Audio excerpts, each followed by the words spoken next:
Oui, bien-aimé dans le Seigneur, je vous salue, c'est le révérend prophète Marc Loussa. Je suis venu te dire quelque chose de très important. Quand une personne donne sa vie à Jésus, la personne ne part pas directement au ciel, mais la personne continue sa vie sur la terre. Mais la vie sur la terre, elle n'est pas facile. Sur la terre, tu peux rencontrer des difficultés, tu peux rencontrer des problèmes.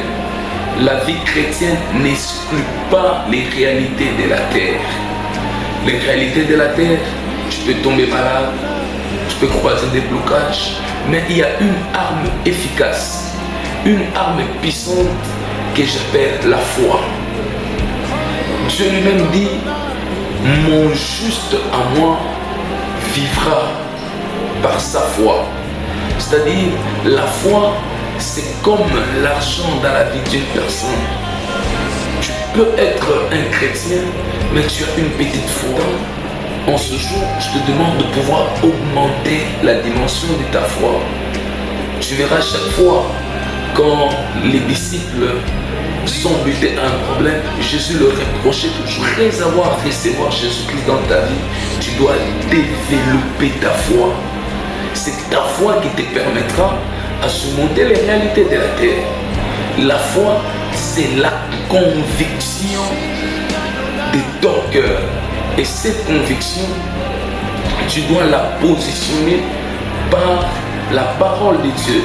Tu verras, la Bible dit dans le livre de Romains que la foi vient de ce qu'on entend. C'est-à-dire, la foi est appelée à grandir.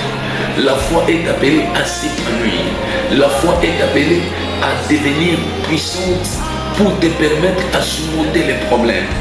Quand tu es dans le livre d'Hébreux, tu verras que c'est par la foi que nos aïeux, nos anciens ont réalisé des grandes choses devant le Seigneur. Regardez le temps d'Abraham, malgré qu'il n'avait dépassé l'âge de pouvoir mettre au monde sa femme aussi, mais Abraham était convaincu que celui qui donne la promesse est aussi capable de réaliser cela.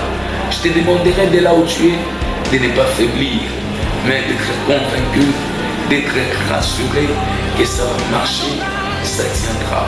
Que Dieu vous bénisse.